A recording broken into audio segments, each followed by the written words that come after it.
नमस्कार साथियों, श्रीकांत आप सबके सामने पुनः हाजिर हुआ हूँ। आज हमारी क्लास संविधान की रहने वाली। संविधान की पिछली क्लास में हम लोगों ने संविधान के भाग को देख लिया था और जो उससे संबंधित थोड़ी बहुत जानकारियां थी, भाग में ही जो बंटवारा हुआ था उसको देख लिया था।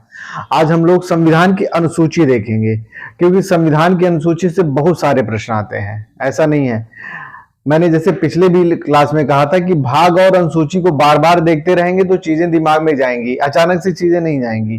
जब बार बार देखेंगे, रिवीजन करेंगे, पढ़ते रहेंगे। कहीं से भी आप पढ़िए, ये मैं नहीं कह रहा हूं बस मेरी क्लास से पढ़िए, जितने भी लोग देख रहे हैं जहां से भी हो, ऑथेंटिक सूचना लेके उसको पढ़ते रहिए। संविधान की अनुसूची, तो हमारी क्लास संविधान की आज अनुसूची रहेगी। देखते हैं कि संविधान की अनुसूची में क्या कैसे रहता है। ठीक है, तो आप लोगों को पता है, मैंने बताया था कि जब संविधान लागू हुआ था, संविधान जब लागू हुआ था तो कितनी अनुसूची थी? मूल रूप से 8। ठीक है, 8 मूल रूप से थी। ठीक है, फिर 9वीं हुई, 10वीं हुई, 11वीं हुई और 12वीं। तो टोटल आज कितनी है? 12 अनुसूची है। वर्तमान में 12 अनुसूची है हमारे संविधान में। ये अनुसूची होता क्या है? अनुसूची बिल्कुल भाग, जैसे संविधान का भाग देखा तो पूरे संविधान को भाग में डिवाइड कर दिया। अनुसूची का ये मतलब है कि जैसे कि जो हमारे अधिकारी हैं, ठीक है, अधिकारी का मतलब है कि जैसे राष्ट्रपति हैं, जो हमारे संविधान के अंतर्गत जितने भी अधिकारी नियुक्त किए जाएंगे, जिनका वर्णन किया गया है, वो सब क्या कैसे करेंगे। ठीक है, या विशेष तौर पे ये मान लीजिए कि राष्ट्रपति का क्या कैसे रहेगा, वो पद कैसे धारित करेगा, राज्यपाल है, संघ के मंत्री हैं, लोकसभा के सदस्य हैं, आखिर वो शपथ कैसे लेंगे, कैसे नहीं लेंगे। तो ये सब सारी चीजें हैं जो जितने भी लोगों को संविधान के द्वारा ये बताया गया है। इसमें अनुसूची का ये मतलब है कि जो संविधान को लेके आगे जाने वाले हैं। जैसे संविधान की व्याख्या का अधिकार किसे है? सुप्रीम कोर्ट को। ठीक है, तो सुप्रीम कोर्ट के जो अधिकारी, यानी कि जो सुप्रीम कोर्ट के न्यायाधीश हैं या इस तरह से हैं, वेतन भत्ते, शपथ, ये सब सारी चीजें जो व्यवहारिक दुनिया की बातें हैं उसको कैसे किया जाए, तो उसको अनुसूची बना दिया गया कि ये अनुसूची है, ये से इस अधिकारी के लिए है, ऐसा ऐसा करेगा, ऐसे ऐसे आपको शपथ लेना पड़ेगा। आप लोग देखते होंगे कि जब नई संसद बैठती है या जो भी नए संसद सदस्य चुन के जाते हैं, वो संसद के अंदर, लोकसभा के अंदर जो है वो सदस्य लेते हैं। अगर राज्यसभा का सदस्य है तो राज्यसभा में, तो वो जो शपथ लेते हैं, जो बात पढ़ते हैं, जो बात उसमें लिखी रहती है, वो कहाँ पे है? ऐसे हवा में तो लिखा नहीं होगा, या अपनी तरफ से तो सरकार बना के देगी नहीं, या हर संसद सदस्य के लिए तो अलग अलग से बनाया नहीं जाएगा। तो उन सब चीजों को बाकायदा बताया गया है, वर्ड बाई वर्ड। ठीक है, और वही सब सारी चीज अनुसूची में बता दिया गया है कि ये चीजें हैं। शपथ का प्रारूप दे दिया गया है, इसको प्रतिज्ञान करना है। मैंने आपको कई बार बताया कि आप दुनिया के किसी भी सब्जेक्ट में इधर का उधर व्यवहारिक व्याख्या कर सकते हैं, लेकिन संविधान में बिल्कुल जैसे एज इट इज जो वर्ड है उसको लिखना पड़ेगा, पढ़ना पड़ेगा, समझना पड़ेगा। हमको आपको संविधान की व्याख्या का अधिकार नहीं है। ठीक है, संविधान की व्याख्या का अधिकार किसे है? सुप्रीम कोर्ट को है। तो देख लिया जाता है कि आखिर अनुसूची प्रथम से लेके 12वीं अनुसूची तक क्या क्या है।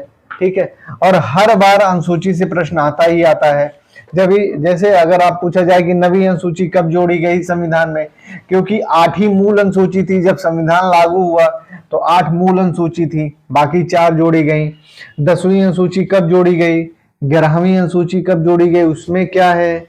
ठीक है, ये सब सारी चीजें हैं। 12वीं अनुसूची में क्या है, कैसे है, तो ये सब सारी चीजें हैं। ठीक है, तो आज हम लोग अनुसूची देखने चल रहे हैं और अनुसूची में क्या बातें कही गई हैं उसको देखेंगे। ठीक है, चलिए शुरुआत किया जाता है अनुसूची से, जो कि बहुत इंपॉर्टेंट है। अगर आप इसको बना लेंगे, ठीक है, समझ जाएंगे, तो सब सारी चीजें हो जाएंगी। प्रथम अनुसूची, प्रथम अनुसूची। ठीक है, प्रथम अनुसूची में क्या है? प्रथम अनुसूची में है राज्यों। ठीक है, राज्यों का मतलब केंद्र के नाम, मतलब राज्यों के नाम, राज्यों के नाम, और क्या है? और राज्यों के नाम एवं उनके न्यायिक क्षेत्र,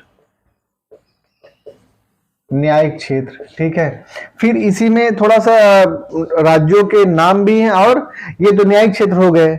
दूसरा है राज्यों के नाम और उनकी सीमाएं भी बता दिया गया है। दूसरा है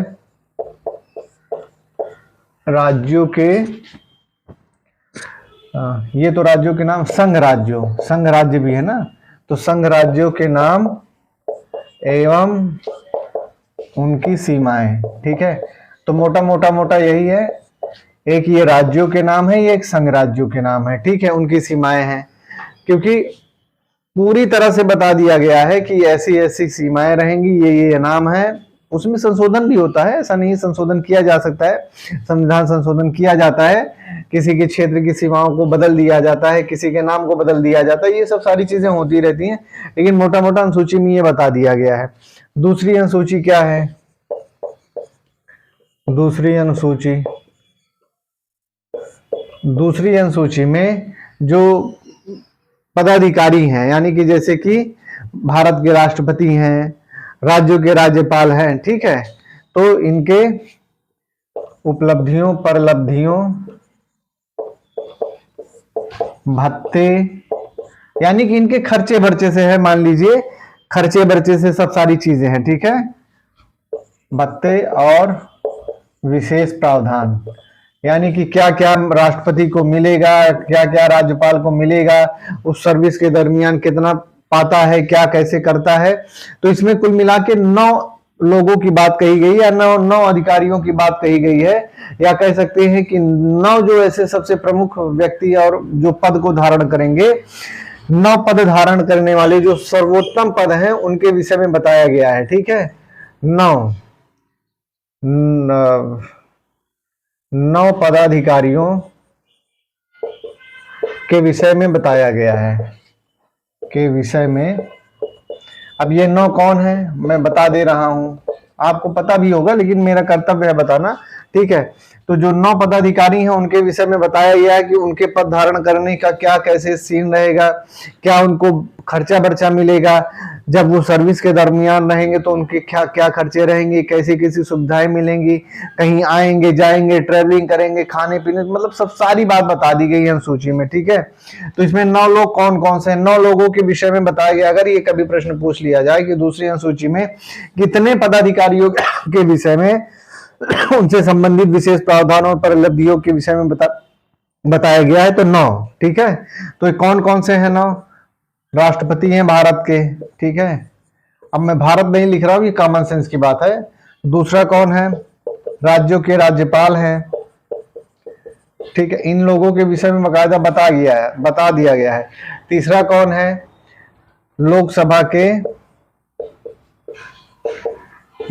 के अध्यक्ष और उपाध्यक्ष हैं, ये सबसे महत्वपूर्ण पद को धारण करने वाले लोग हैं, इसीलिए इन लोगों के विषय में बताया गया है कि आगे भविष्य में डिस्प्यूट ना हो, ठीक है। लोकसभा के अध्यक्ष और उपाध्यक्ष।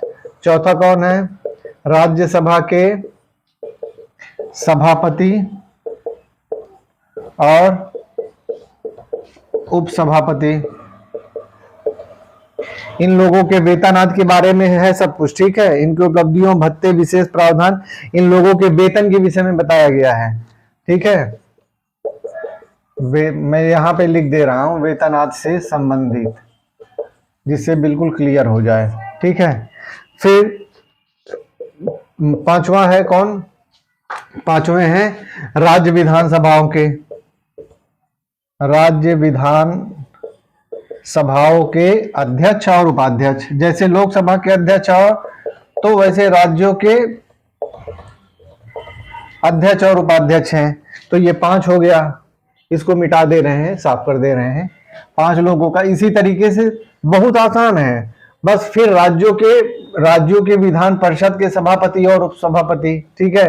फिर सुप्रीम कोर्ट के न्यायाधीश, फिर उच्च न्यायालय के न्यायाधीश, हो गया, खत्म कहानी, ठीक। तो 5 तो नीचे हो गए, बाकी ऊपर लिख रहे हैं।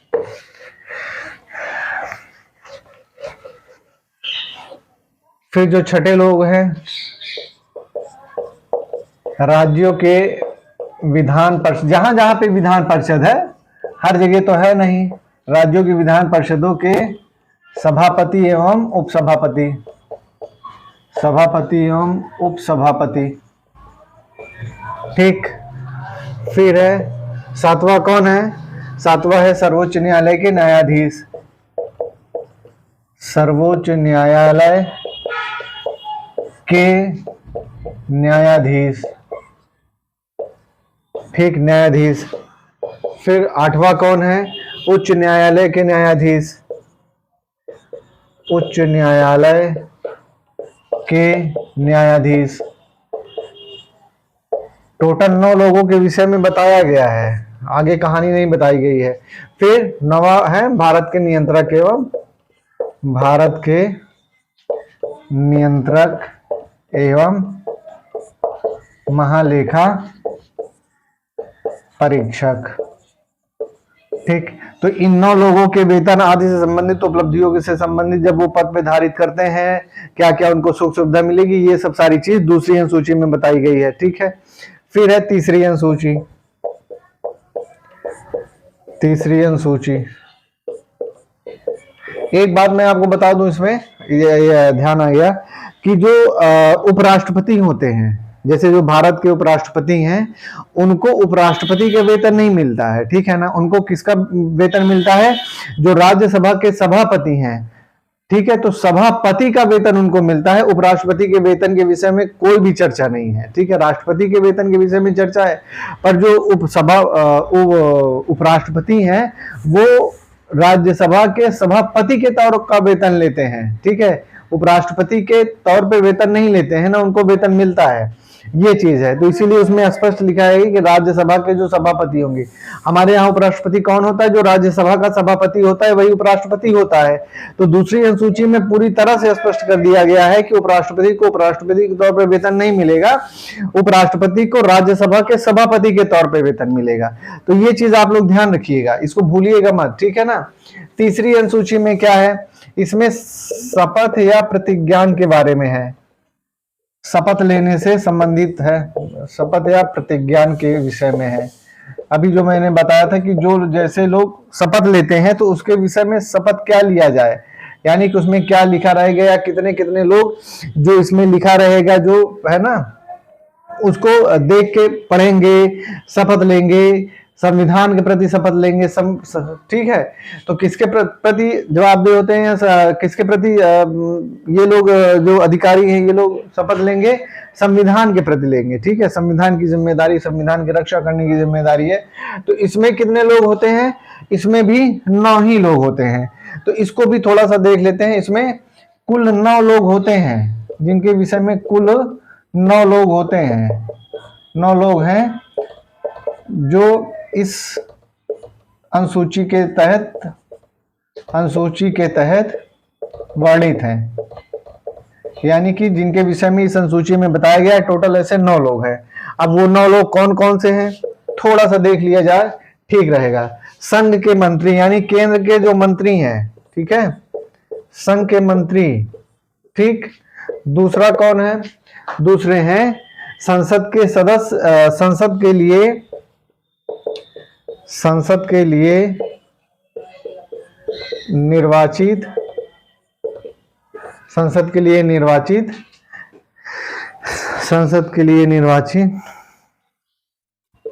अभ्यर्थी या सदस्य, ठीक है ना। संसद के लिए निर्वाचित अभ्यर्थी या सदस्य, इसको ब्रैकेट में लिख दे रहे हैं, ठीक है।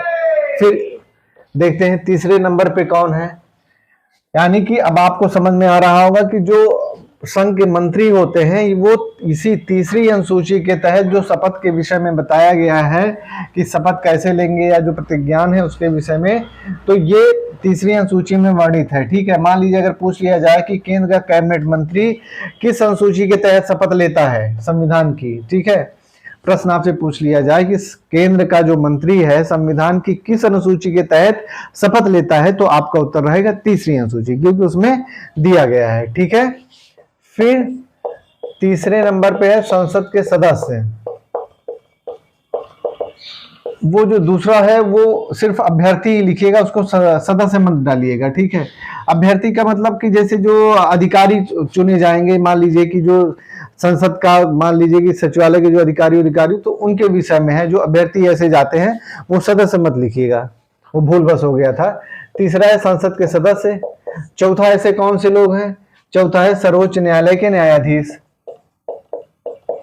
सर्वोच्च न्यायालय के न्यायाधीश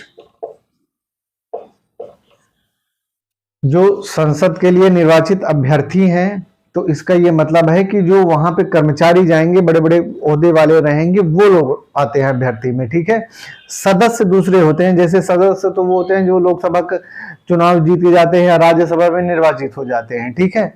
तो अभ्यर्थी अलग है, सदस्य अलग है, वो भूल बस मैंने लिख दिया था। सर्वोच्च न्यायालय के न्यायाधीश। पांचवा कौन है जो शपथ के लिए एलिजिबल है? भारत के नियंत्रक एवं महालेखा परीक्षक। भारत के नियंत्रक एवं महालेखा परीक्षक, ठीक है।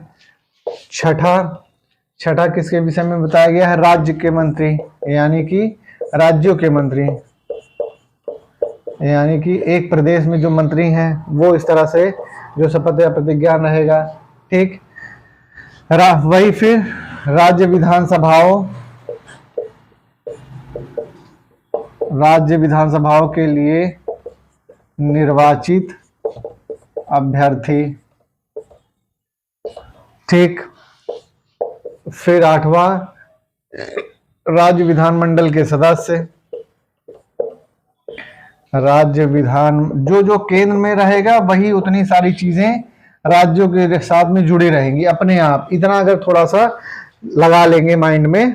और उच्च न्यायालयों के न्यायाधीश। तो इन 9 लोगों के विषय में बताया गया है, राष्ट्रपति के विषय में नहीं बताया गया। राष्ट्रपति का जो शपथ या प्रतिज्ञान का है, वो जो राष्ट्रपति वाला जो संघ का कार्यपालिका है वहां पे आपको वर्णित मिलेगा, ठीक है। तो ये चीज है, राज्यों के मंत्री हो गए, राज्य विधानसभाओं के लिए निर्वाचित अभ्यर्थी हो गए, ठीक। अब ये तीसरी अनुसूची हो गई। अब चौथी अनुसूची में क्या है? चौथी अनुसूची में क्या है? राज्यों और केंद्र शासित प्रदेशों के लिए राज्यसभा में सीटों का आवंटन। सीधे सीधे लिख दे रहा हूं, राज्यसभा में सीटों का आवंटन या बंटवारा, ठीक है। ये चौथी अनुसूची में दिया गया है, राज्यसभा के लिए सीटों का बंटवारा, ठीक है। पांचवी अनुसूची, इसमें कुछ बहुत बताने के लिए है नहीं। पांचवी अनुसूची में क्या है? पांचवी अनुसूची में है कि अनुसूचित और जनजाति क्षेत्रों के लिए प्रशासन की बात कही गई है, ठीक है। हाँ, यही है, अनुसूचित और जनजाति क्षेत्रों के प्रशासन और नियंत्रण के बारे में, प्रशासन और नियंत्रण के विषय में उपबंध है। यानी कि अनुसूचित और जनजाति क्षेत्रों के प्रशासन और नियंत्रण के विषय में उपबंध है, बातें बताई गई हैं। पूरे भारत में ऐसा है, जहां पे अनुसूचित और जनजाति क्षेत्र है पूरा भारत में, कोई ऐसा क्षेत्र नहीं जहां पे ऐसा होता है। तो उसके विषय में बताया गया कैसे कैसे वहां का प्रशासन चलेगा। जो जनजाति आप लोग देखते होंगे, बहुत सारे अधिकार दिया जाता है जनजाति या अनुसूचित जनजाति क्षेत्रों में, ये इसी के तहत दिया जाता है, ठीक है। क्योंकि सामान्य सी बात है, जो अनुसूचित क्षेत्र होते हैं वहां के प्रशासन थोड़ा सा अलग होता है, ठीक है। क्योंकि उनको विशेष सुविधाएं दी जाती हैं। उनका रहन सहन, कारण क्या होता है कि उनका रहन सहन, लिविंग स्टैंडर्ड या कुछ भी कह सकते हैं, बोलचाल, तीज त्योहार, सब कुछ अलग होता है। तो ऐसे जगह पे प्रशासन उन लोगों के मुफीद जो हो, उन लोगों के विकास के लिए जो अनुकूल हो, वो किया जाता है। क्योंकि सभी को एक तरीके से नहीं ढाला जा सकता है, ठीक है, सभी के लिए एक प्रशासन पूरी तरह से पूरे भारत में संभव ही नहीं है, क्योंकि हर जगह चीजें अलग अलग हैं। ठीक, फिर आती है छठी अनुसूची। छठी अनुसूची, छठी अनुसूची में ऐसे 4 राज्य हैं, असम, मेघालय, त्रिपुरा, मिजोरम। ठीक है, असम, मेघालय, ये जो 4 राज्य हैं इनके विषय में अलग से बताया गया। असम, मेघालय, त्रिपुरा और मिजोरम। असम, मेघालय, त्रिपुरा और मिजोरम राज्यों के जनजाति क्षेत्रों के प्रशासन के बारे में उपबंध है। ठीक, ये 2 अनुसूची में थोड़ा सा अंतर है। अनुसूचित और जनजातीय क्षेत्रों के प्रशासन और नियंत्रण के विषय के बारे में उपबंध जो बताया गया है, लेकिन ये जो 4 राज्य है, असम, मेघालय, त्रिपुरा, मिजोरम, इनके लिए विशेष तौर पे कोड कर दिया गया कि यहाँ का जो प्रशासन होगा वो पूरी तरह से अलग होगा। ठीक है, और जैसा राष्ट्रपति के मार्फत किया जाता है, वहां का जो राज्यपाल होता है उसी के सहारे सब चीजों को नियंत्रित किया जाता है। तो ऐसी स्थिति में असम, मेघालय, त्रिपुरा और मिजोरम के जो क्षेत्र हैं, जनजातीय क्षेत्र हैं, वहां का प्रशासन दूसरा रहेगा। ये भी हो सकता है, मान लीजिए कि अगर कोई महाराष्ट्र का मध्य प्रदेश का आदिवासी जनजातीय क्षेत्र है, उसके लिए कोई एक प्रशासन बनाया जाता है या कुछ ऐसा कुछ उपबंध बनाया जाता है, कोई कानून बनाया जाता है, तो वो इन जगह की कानून, इन राज्यों के क्षेत्रों में जो रहने वाले आदिवासी लोग हैं या जनजातीय क्षेत्र हैं, वहां पे वो कानून नहीं लगेगा, इनका कानून अलग रहेगा। इसी वजह से इन दोनों को बांट दिया गया है। ठीक है, ये 4 राज्यों के अलावा शेष भारत में जहां पे जब ऐसी स्थिति रहेगी, वहां पे ये अनुसूची 5 के तहत लागू होगा, इन 4 राज्यों में अनुसूची 6 के तहत लागू होगा। यही मोटा मोटा विषय है। ठीक है, फिर आते हैं 7वीं अनुसूची। 7वीं अनुसूची में केंद्र और राज्यों के मध्य शक्तियों का बंटवारा है। केंद्र और राज्यों के मध्य शक्तियों का बंटवारा। शक्तियों का बंटवारा सब मतलब क्या है कि 3 सूचियां दी गई हैं। कौन कौन सी? केंद्रीय सूची, जिसे आप संघ सूची कहते हैं, संघ सूची है। दूसरा कौन सा है? राज्य सूची। और तीसरा समवर्ती सूची। 3 सूची है, संघ सूची, राज्य सूची और समवर्ती सूची। ठीक है, अब इनके विषय में, जैसे कि जो केंद्रीय सूची या संघ सूची है, उसमें जब ये लागू हुआ था तो कितने विषय थे, अभी कितने विषय हैं, मैं आपको बता रहा हूं। ठीक है, तो 7वीं अनुसूची में केंद्र और राज्यों के मध्य शक्तियों का बंटवारा, जिसमें 3 सूची के विषय में बताया गया है, संघ सूची, राज्य सूची, केंद्र, समवर्ती सूची। ठीक है, तो जो संघ सूची जब लागू हुआ था, तो संघ सूची में कितने विषय थे जब लागू हुआ था? तो 97 विषय थे। ठीक है, 97 विषय थे जब लागू हुआ था ये संविधान। ठीक है, अभी कितने हैं? अभी 98 विषय हैं। ठीक है, अभी आपका उत्तर 98 विषय लगेगा। ठीक है, फिर राज्य सूची का देख लेते हैं। जब राज्य सूची में कितना विषय था? राज्य सूची में 66 विषय थे। अभी कितना है? अभी तो कम हो गया है, 66 से कम होके 5 या 6 कम हुआ, 59 हो गया है। 59 विषय है। ठीक है, राज्य सूची में 59 विषय हैं। ये 97 विषय तब थे जब ये लागू हुआ था, 66 विषय तब थे जब ये लागू हुआ था। अभी की स्थिति में 98 विषय संघ सूची में है, 59 विषय राज्य सूची में है। और समवर्ती सूची में कितने हैं?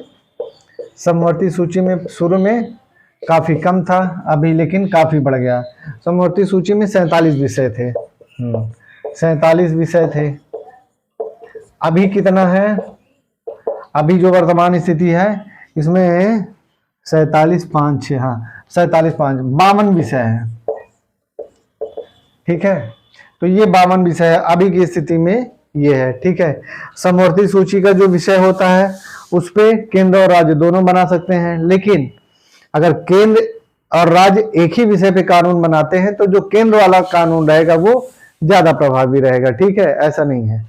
राज्य सूची अपने तरीके से बना सकते हैं। राज्य सूची में भी कुछ संविधान संशोधन करके केंद्र सरकार बना सकती है, पर अमूमन छू नहीं सकती, जल्दी छुआ नहीं जाता है, क्योंकि विवाद का विषय हो सकता है। बना तो सकती है। ठीक है, तो ये हो गई 7वीं अनुसूची, जिसमें वर्तमान में 98, 59, 52, ठीक है, ये विषय हैं। अब आते हैं 8वीं अनुसूची। 8वीं अनुसूची में क्या है? भाषा से संबंधित है। जब संविधान लागू हुआ था तो मूल रूप से कितनी भाषाएं थी? 14 भाषा थी। ठीक है, 8वीं अनुसूची मूल रूप से 14 भाषाएं थी। ये भाषाओं से संबंधित है। 8वीं अनुसूची भाषाओं से संबंधित है, लिख दे रहा हूं मैं, भाषाओं से संबंधित है। अभी कितनी भाषाएं हैं? ठीक है, अभी 22 भाषाएं हैं।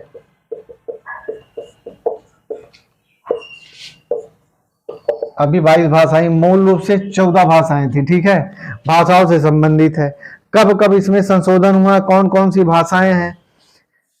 पहले जो संशोधित भाषा है उसको मैं लिख दे रहा हूं। ठीक है, 1967 में सिंधी भाषा को जोड़ा गया, सिंधी भाषा को जोड़ा गया। और ये कौन सा संविधान संशोधन था? 21वां था। हाँ, 21वें संविधान संशोधन द्वारा, 21वें संविधान संशोधन 1967 द्वारा सिंधी भाषा को जोड़ा गया। फिर जोड़ा गया कोंकणी, 1992 में जोड़ा गया है। कोंकणी है और कोंकणी, मणिपुरी और नेपाली है। कोंकणी, मणिपुरी और नेपाली, हाँ, और नेपाली को जोड़ा गया है। ठीक है, ये 14 थी, 15 हो गई, 15 3 18 हो गई। कोंकणी, मणिपुरी और नेपाली को कब जोड़ा गया है? ये जोड़ा गया है 71वें संविधान संशोधन द्वारा 1992। 71वें संविधान संशोधन 1992। ठीक है, ये बहुत इंपॉर्टेंट है। सिंधी को 1967 में 21वें संविधान संशोधन से, कोंकणी, मणिपुरी और नेपाली को 71वें संविधान संशोधन 1992 के द्वारा जोड़ा गया है। ठीक है, फिर बचती हैं 4 भाषाएं जिनको अटल जी की सरकार थी। ठीक है, मैथिली, संथाली, ऐसे ही करके है, अभी मैं बता रहा हूँ। 2002 या 2003 में जोड़ा गया, 2003 में लाया गया था संविधान संशोधन। 4 भाषाओं को एक साथ जोड़ दिया गया था। तो इसको लिख लीजिएगा, 21वें संविधान संशोधन और सिंधी भाषा को 15वीं भाषा हो गई। अगर आपसे यह प्रश्न पूछ लिया जाए कि संविधान की अनुसूची में 15वीं भाषा कौन सी थी जिसको जोड़ा गया था, तो सिंधी भाषा थी 15वीं। ठीक है, 15वीं सिंधी भाषा। ठीक है, 16वीं कोंकणी, 17वीं मणिपुरी और 18वीं नेपाली। ये प्रश्न पूछा जाता है, इसलिए मैं लिख दे रहा हूं। ठीक है, 15वीं सिंधी भाषा है, 16वीं कोंकणी है, 17वीं मणिपुरी है, 18वीं नेपाली है। ठीक है, फिर आइए देखते हैं कौन कौन सी थी। फिर है बोडो, सैंथली, बोडो और बोडो डोगरी, मैथिली और संथाली है। बोडो, डोगरी, मैथिली और संथाली, हाँ, और संथाली को किस संविधान संशोधन द्वारा जोड़ा गया है? इसको जोड़ा गया है 92वें संविधान संशोधन द्वारा। 92 संशोधन 2003 द्वारा जोड़ा गया है। ठीक है, 92वें संविधान संशोधन द्वारा जोड़ा गया है। ठीक है, तो ये 18वीं हो गई। अब बोडो 19वीं हो गई, डोगरी 20वीं हो गई, संथाली 21वीं हो गई और मैथिली 21वीं हो गई, संथाली 22वीं हो गई। ठीक है, तो ये पूरी भाषा है। 15वीं सिंधी है, 16वीं कोंकणी है, 17वीं मणिपुरी है, नेपाली है, बोडो है, डोगरी है, मैथिली और संथाली है। 71वें संविधान संशोधन 1992 के द्वारा कोंकणी, मणिपुरी और नेपाली को जोड़ा गया था और 92 संविधान संशोधन 2003 के द्वारा इन भाषाओं को जोड़ा गया था। ठीक, तो ये हो गया 8वीं भाषा। बाकी जो कौन कौन सी थी, जो 14 पहले थी मैं लिख दे रहा हूं, 14 मूल भाषा। ठीक है, कौन कौन सी थी जो संविधान में थी, पहले से ही थी, उनको मैं लिख दे रहा हूं। कुल मिला के इन सबको अगर छोड़ दिया जाए, जैसे 1 2 3 4 5 6 7 और सिंधी 8, ठीक है, तो थी असमिया,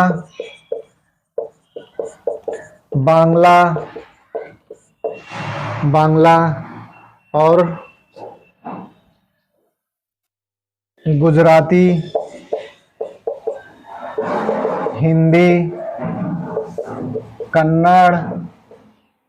कन्नड़ के बाद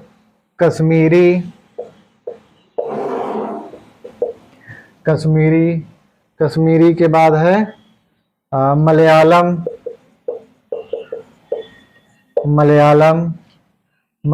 के बाद है मराठी,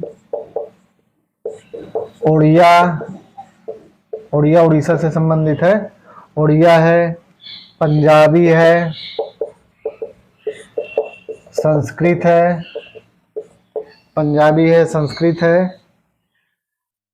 तमिल है,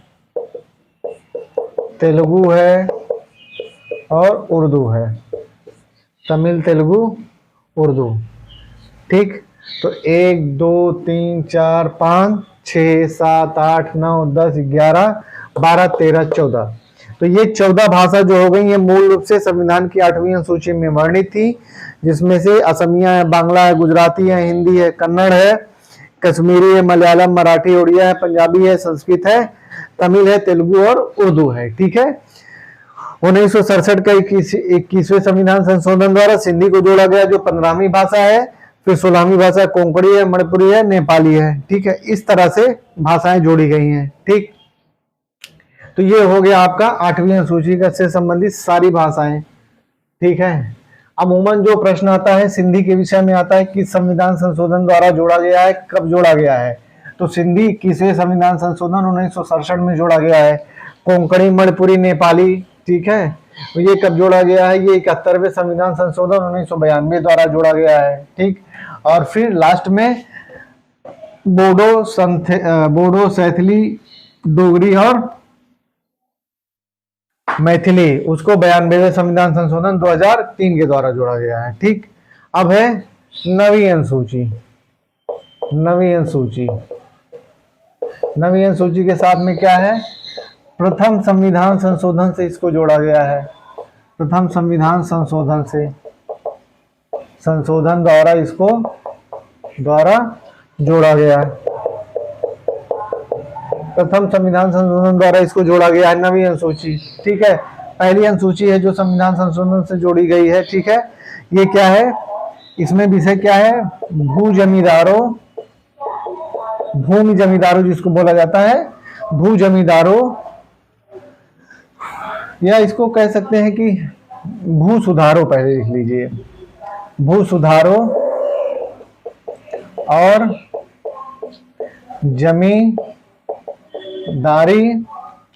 जमींदारी प्रणाली के उन्मूलन से संबंधित है। जमींदारी प्रणाली के उन्मूलन से संबंधित है। ठीक है, प्रथम संविधान संशोधन जो हुआ था, संविधान का प्रथम ही जो हुआ था, उससे ये यही है। और इसको किस लिए लाया गया था, इसके अंतर्गत ऐसे ऐसे विषय थे, इसको किससे निकाल दिया गया था, इसके अंतर्गत इस अनुसूची में जो जो विषय जाएंगे उसको संविधान सुप्रीम कोर्ट में चुनौती नहीं दी जा सकती है, यानी कि ये न्यायिक क्षेत्र से बाहर है, न्यायिक क्षेत्र से बाहर है। ठीक है, इस अनुसूची के तहत, यानी कि मान लीजिए कोई कानून लाया जाता, कैसा भी कानून हो, लेकिन उसको अगर इस अनुसूची में, नवीं अनुसूची में डाल दिया गया कोई कानून, तो उस कानून को चुनौती ही नहीं दिया जा सकता है। वो कानून अच्छा है, बुरा है, क्या है, कैसे है, वो न्यायिक क्षेत्र से परे रहेगा, यानी न्यायिक क्षेत्र से बाहर रहेगा, उसको चुनौती नहीं दी जा सकती है। और फिर जाके इसको चुनौती दी गई और 24 अप्रैल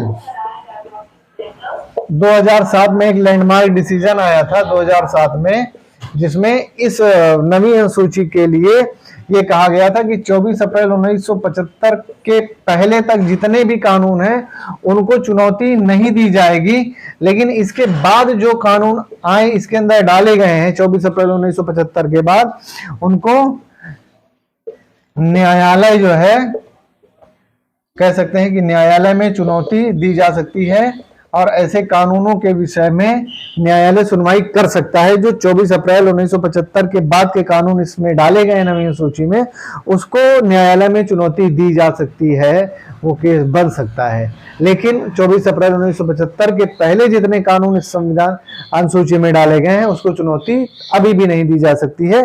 कुल मिला के एक बहुत लैंडमार्क और हिस्टोरिकल डिसीजन आया था सुप्रीम कोर्ट का, जो ये नवीन अनुसूची का खेल चलता था इसको समाप्त कर दिया था। ठीक है, तो अभी मूल रूप से हमको लगता है कि इस अनुसूची में लगभग कितने कानून हैं, इस अनुसूची में 282 कानून हैं वर्तमान में।